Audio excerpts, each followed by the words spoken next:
জয় মা কালী, জয় বঙ্গ, জয় শশাঙ্ক। ফিরে এলাম আরেকটি পডকাস্ট নিয়ে জাতি কথা পক্ষ থেকে।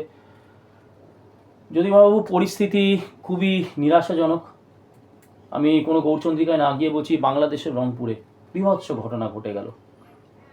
আমরা জাতির কথার পক্ষ থেকে তো আমরা প্রায় 2 মাস ধরে বাংলাদেশকে 7 টুকরো করে যে আমরা যে বলছি যে আলাদা হিন্দু হোমল্যান্ড বঙ্গদেশ তৈরি করতে হবে, যার জন্য আমরা ওই বর্ধমানে, আসানসোল, সেখানে আমরা কার্যক্রম করলাম। বাংলাদেশের যে নতুন হোমল্যান্ড, হিন্দু হোমল্যান্ড বঙ্গদেশের পতাকা করলাম।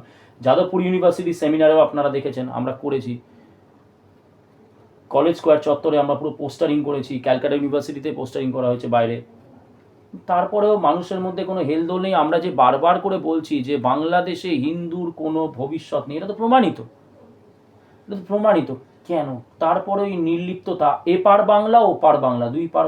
ওপার বাংলা তাও বুঝতে পারছি, কিন্তু এপার বাংলা নির্লিপ্ততা। আর ওপার বাংলাও বুঝতে পেরেও পারছি না, কারণ কি তারা তো আর তাদের তো আর কোনো জায়গা নেই, তাদের মরবে। তা আমি যখন জলে ডুবে যাব জানি, তখন তো আমি হাত পা ছড়ানোর চেষ্টা করব, কিচ্ছু নেই। বড় হতাশাজনক। তার মধ্যে এরকম একটা ঘটনা। এরপরে হয়তো 2 দিন পরে দেখবো চলো বাংলাদেশ হাই কমিশন ঘেরাও করবো, এরকম একটা হবে। ওই লোক দেখানোই আমার কাছে এখন এগুলো লাগে। কি বুঝছেন? নমস্কার। বাংলাদেশ, আমি এর আগেও বারবার বলেছি, এখনও বলছি, ভারত সরকার, সেটা সে কংগ্রেসের সরকার হোক, বিজেপির সরকার, যে সরকার হোক, পুরো বাংলাদেশ থেকে যদি সোনা দিয়ে মুড়ে দেয়, তাহলেও বাংলাদেশে হিন্দুরা থাকতে পারবে না এবং বাংলাদেশ কোনোদিন হিন্দুর বন্ধু হবে না। এই যে রংপুরে মাস্টার মশাই ছিলেন, ছাত্রদের পড়াতেন, ওনার এগেনস্টে কেউ কোনোদিন বলেনি যে মুসলমান ছাত্রদের সঙ্গে উনি কোনো খারাপ ব্যবহার করেছেন বা তাদের পড়ায়নি বা তাদের নম্বর কম দিয়েছে বা তাদের ধর্ম নিয়ে কোনো কটূক্তি করা। কেউ কিছু অভিযোগ করতে পারবে না। তা সত্ত্বেও তারা খুন হলো। আচ্ছা, এখানে আমি একটু বলছি, কিন্তু বলা হচ্ছে তো যে হিন্দু ছেলেরা, এখানে আমি আসছি, যে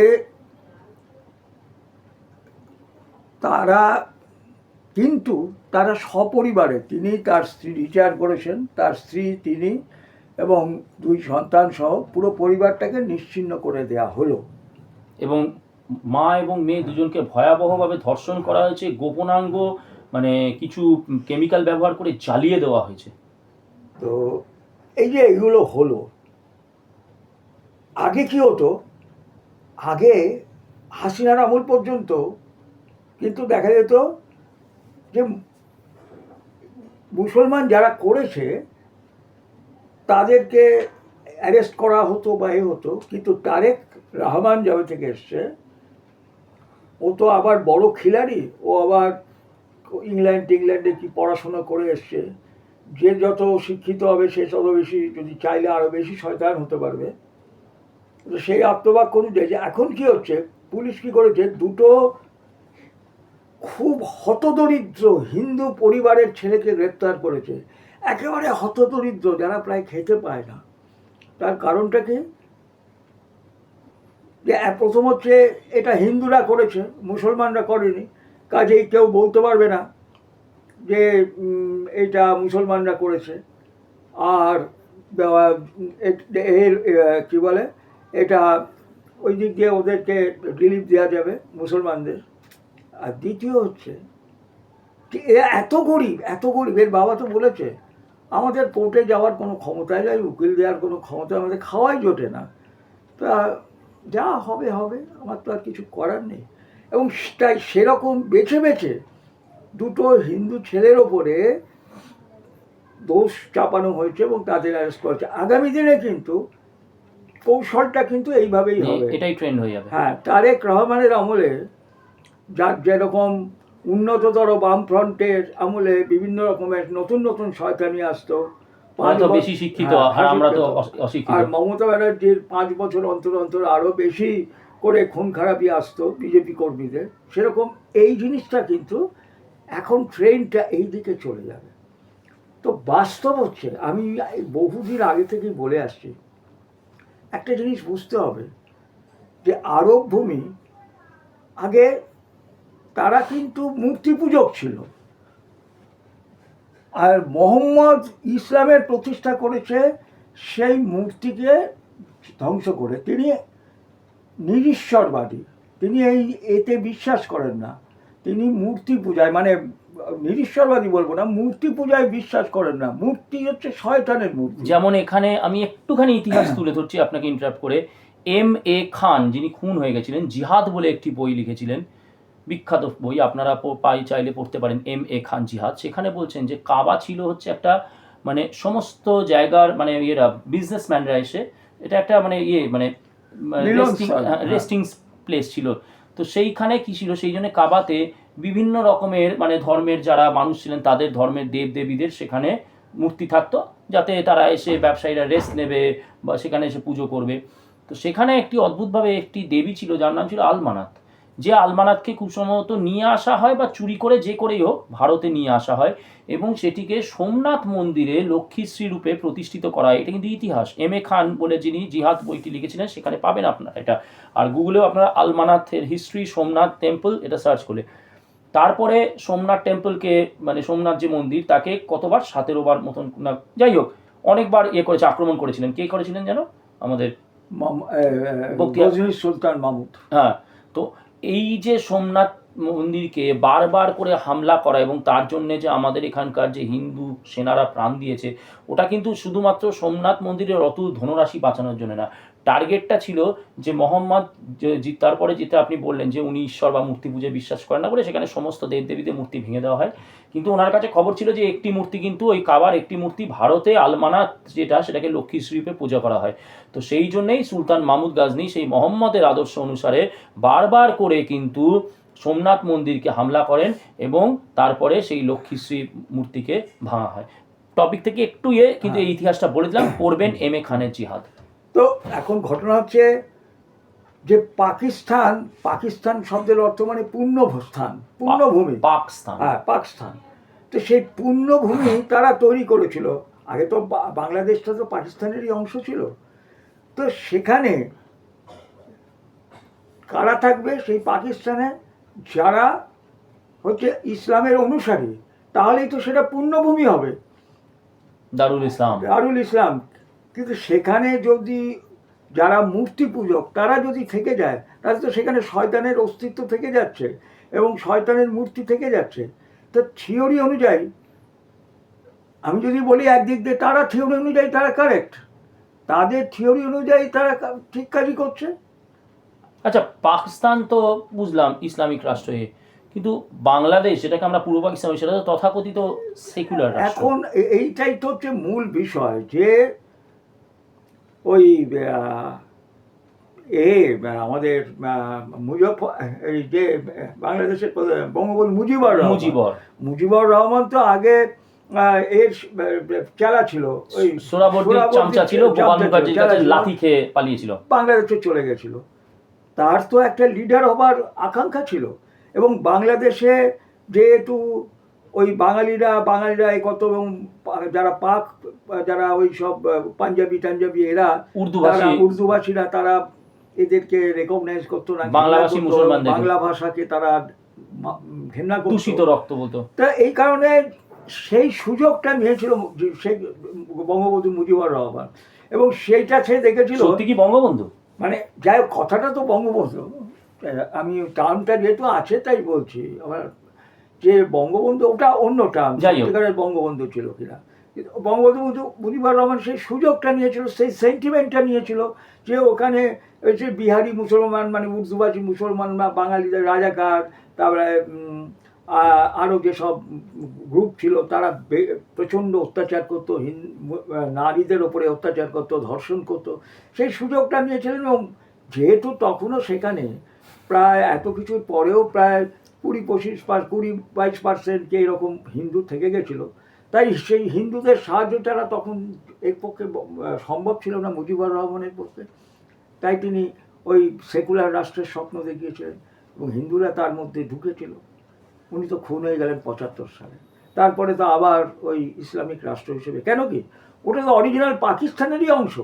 তো সেখানে কেন যারা মানে মূর্তি পূজক করে সেই শয়তানরা থাকবে? তাহলে তো সেটা তো আর পাকিস্তান থাকে না।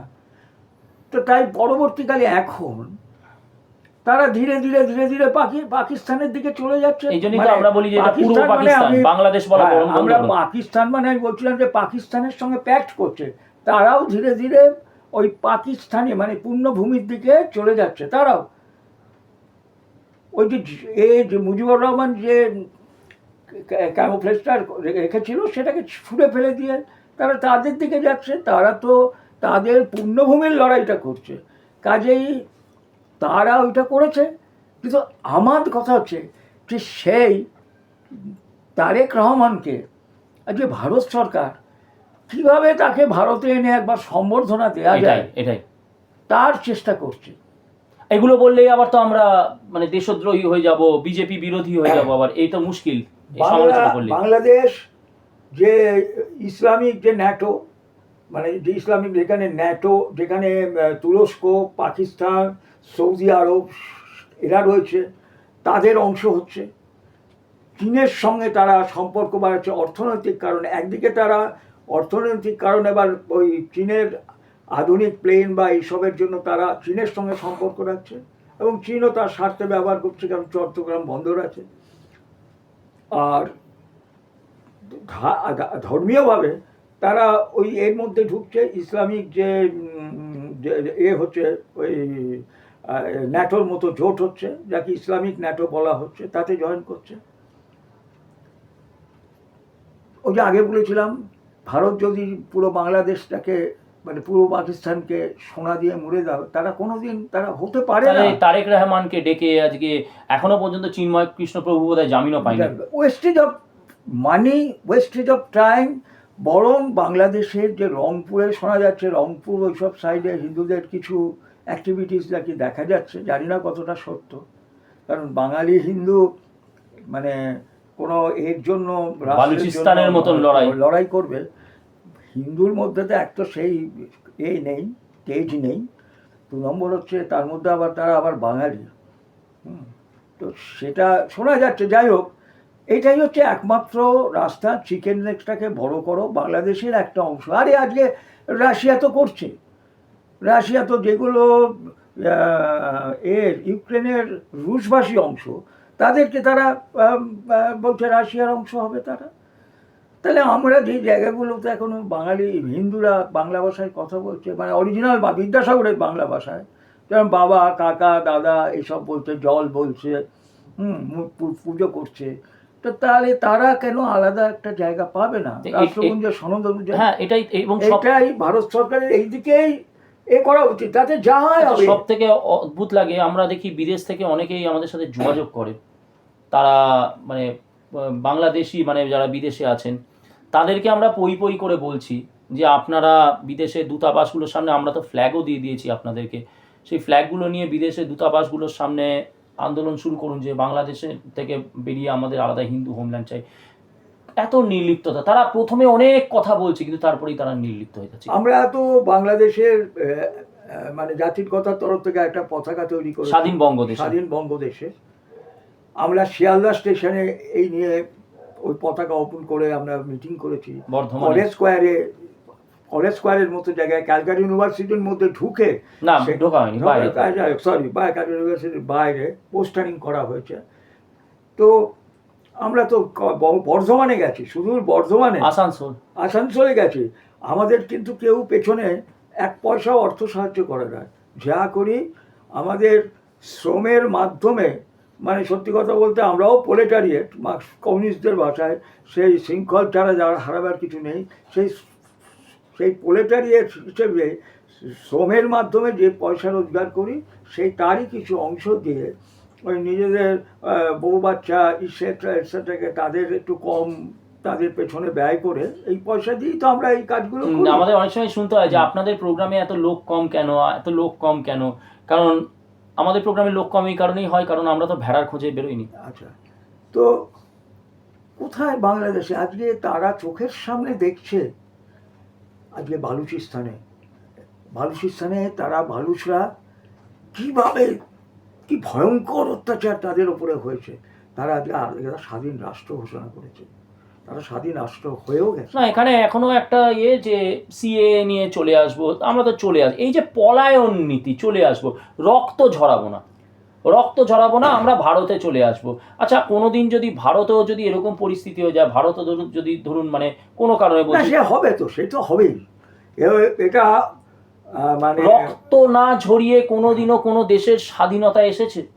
বা এই যে বাঙালিরা ভাবছে, ওপারে ভাবছে যে আমরা সিএ এর মাধ্যমে এই করবো, বা আগে তাদের ধারণা ছিল যে তারা সরকারের মধ্যে, বাংলাদেশের সরকারের মধ্যে নাকি মানে অ্যাডমিনিস্ট্রেটিভ সব চাকরি বাকরি নিয়ে ঢুকে প্রভাবিত করবে। এই যে অবাস্তব আকাশ কুসুম চিন্তাধারা, মানে এটাই করব, কিন্তু আমি রক্ত ঝরাবো না। আমি সেখানে দরকার হলে যে মানে সেখানে যদি আমাকে সংগ্রাম করতে হয়, যেভাবে বালুচরা করছে পাকিস্তানের সেনার বিরুদ্ধে, আমরা করব না, মানে করবে না তারা। একটা জিনিস হচ্ছে যে সিরিয়া, লিবিয়া, তারপরে আফ্রিকার বিভিন্ন দেশ থেকে মুসলমানরা কিন্তু তাদের বাড়িঘর ছেড়ে চলে যাচ্ছে, ইউরোপ আমেরিকায় চলে যাচ্ছে, কিন্তু তারা সেখানে গিয়ে কিন্তু ভাগরা হচ্ছে না। তারা সেখানে গিয়ে সেই দেশকে তাদের দ্বারা প্রভাবিত করার চেষ্টা করছে। ওখানে মুসলমান ঘরের ছেলেমেয়েরা হিজাব পরে স্কুলে যায়, সেখানে তারা তাদের সমস্ত রীতিনীতি পালন করে।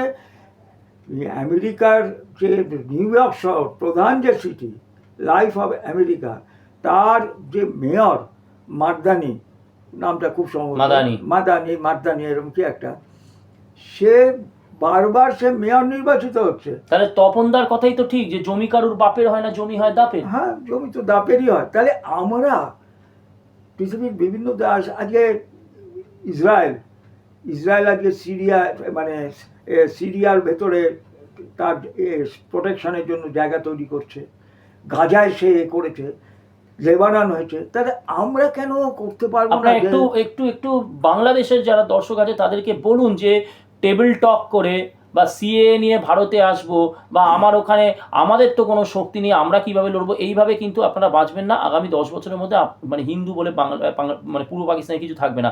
একমাত্র বালুচিস্তানের পথই হচ্ছে আপনাদের মুক্তির পথ। আর ভারত সরকারকে এটা একটু বোঝান, ওনাদেরকে বোঝান। না, শুধু সিএর মাধ্যমে কিন্তু আপনারা 1 কোটি 1.5 কোটি যা কি আছেন জানি না, সিএর মাধ্যমে কিন্তু এই মানুষ এই দেশে চলে আসতে পারবে না। হয় আপনারা কনভার্ট হয়ে যান, ইসলামে কনভার্ট হয়ে যান, যেভাবে আগে বহু হয়েছে,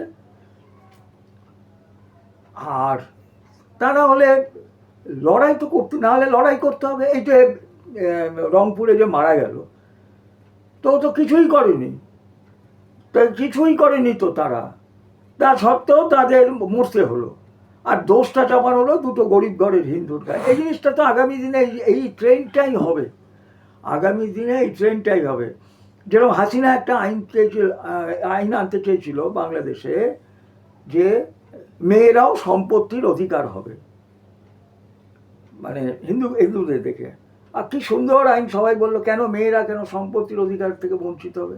আরে আসল বিষয়টা কি, ওই মেয়েটার সঙ্গে একটা মুসলমান ছেলের বিয়ে দিয়ে দেবে, তাহলে কী হবে, ওটা আস্তে আস্তে মুসলমানের সম্পত্তি হয়ে যায়। একটা 80 বছরের বৃদ্ধা, তার সঙ্গে একটা মুসলমানের বিয়ে দিয়ে সে মরে গেল, তাকে মানে নিকা করে দিল, তাকে সম্পত্তিটা এইভাবে ধীরে ধীরে বিভিন্ন রকম সেরা জমিগুলো মুসলমানের হয়ে যাবে। এরকম বিভিন্ন এই শয়তান মুজিবের মেয়ে হিন্দু বিরোধী জেহাদি হাসিনাকে ভারত সরকার কোটি কোটি টাকা দিয়ে দিল্লির মতন জায়গায় পুষছে।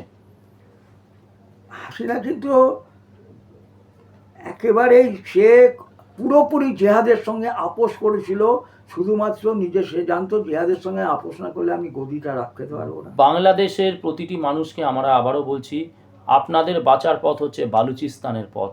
এবং যারা বিদেশ থেকে আমাদেরকে অনেক কিছু বলেন, আপনারা অনেক কিছু বলেন, কিন্তু আপনারা যদি সত্যি প্রকৃত অর্থে বাংলাদেশের যারা বাঙালি হিন্দু যারা বিদেশে আছেন, ফ্ল্যাগ নিন, রাষ্ট্রপুঞ্জের কাছে যান, সেখানকার দূতাবাসগুলির সামনে গিয়ে we want separate homeland for the Bangladeshi Hindus, i.e. That is Bangadesh, এই লড়াই যদি শুরু না করেন, তাহলে আগামী 10 বছর ওই সোশ্যাল মিডিয়াতে তীব্র প্রতিবাদ হবে, এখানে একটা ওই লোক দেখানো চলো বাংলাদেশ দূতাবাস হবে, এর বাইরে কিছু। আর ভারত সরকারকেও মানে আমি উদ্ধত্ত হয়ে যাবে আমার অবশ্য। কেন উদ্ধত্ত হয়ে না, যাবে? বলছি সরকার- অনেকে মনে করতে পারে সরকারকে উদ্ধত্ত। আমরা এক নির্বাচন এখানে এত করেছি। বড় বড় আইএফএস যারা ফরেন ডিপার্টমেন্টে না, আছে, আমরা পড়াশোনা করিনি, না আমরা যাই পড়াশোনা হোক, করিনি। তা বলছি অনেক বিজেপির নেতা, চ্যালেঞ্জ করে বলছি, অনেক বিজেপির নেতা এখনো পর্যন্ত অখণ্ড বন্দে মাতরম গাইতে পারে না, হ্যাঁ। তারা জানে না, যাই হোক, আমরা কিন্তু জানি। বলছি যে বাংলাদেশ আগামী দিনে, আমি ভবিষ্যৎ বলে যাচ্ছি, আগামী দিনে পাকিস্তান নয়, এই যে ইসলামিক যে আক্রমণ ভারতের বুকে হবে বাংলার ওই চিকেন নেক বা ওই নর্থ ইস্টকে কেন্দ্র করে, সেটা কিন্তু বাংলাদেশ থেকেই আসবে। যতই ট্রোল এই করুন, তথাকথিত বাংলাদেশ থেকেই আগামী দিনে ভারতের এই হিন্দুত্বের ওপরে আক্রমণ, ইসলামিক আক্রমণ, পরিষ্কার বলছি ইসলামিক আক্রমণ, এইটা কিন্তু ওই বাংলাদেশের মধ্যে দিয়েই আসবে, বলে গেলাম আগামী দিনের। এবং তারই প্রিপারেশন চলছে, এবং চীন নিজের স্বার্থে তাকে হেল্প করবে। কাজেই বাংলাদেশের ব্যাপারে এখনো ওই চিকেন নেকটাকে বাড়াবার জন্য রংপুর টংপুর মানে ভাবা যায় হ্যাঁ। বাংলাদেশে এটা একটা কমন প্র্যাকটিস যে কোনো হিন্দু বাড়ির মেয়েকে ওই বিএনপি বলুন, আওয়ামী বলুন, জামাত বলুন বা তারেক বলুন, কোনো হিন্দু বাড়ির বিবাহিত মহিলাকে ভালো লেগে গেলে নোটিশ চলে যাবে, সেই মহিলাকে গিয়ে সেই ওই নেতার সাথে 7 দিন থাকতে হবে, গণিমতের মাল হতে হবে, তারপর আবার ফিরে আসবে। এটা আপনারা মেনে নেন কি করে? এটা বাস্তব, কিন্তু এটা বাস্তব, এটা তারা বলে না, তারা এটা বলতে পারে না, লজ্জায় বলতে পারে না। লজ্জায় বলতে যেরকম পারে না। বিকাশ রঞ্জন শতরূপদের ইয়েরা পূর্বপুরুষরা যখন এসেছিল আব্দুল মাজিদের কাছে, তাদের ওই পিসি মাসি তাদেরকে জমা দিয়ে তারপরে কিন্তু তারা এসেছিল, এটা স্বীকার করে না, কিন্তু এটা বাস্তব। এগুলো বলতে পারে না, এগুলো বলতে পারে না, কিন্তু এটা হচ্ছে বাস্তব। আবার এও আছে যে সামান্য একটা ব্লুটুথ কানেকশনের ওই এর জন্য, হেডফোনের জন্য হিন্দু মেয়ে মুসলমান ছেলের সঙ্গে বিছানায় শুয়ে পড়ে।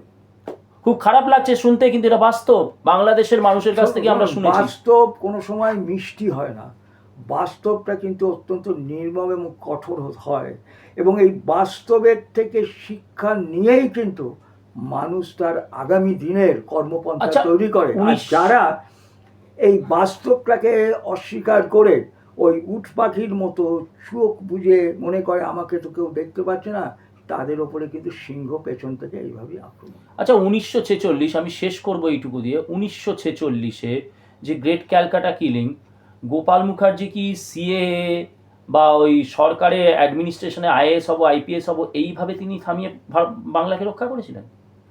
একেবারেই না। কি করেছিলেন উনি?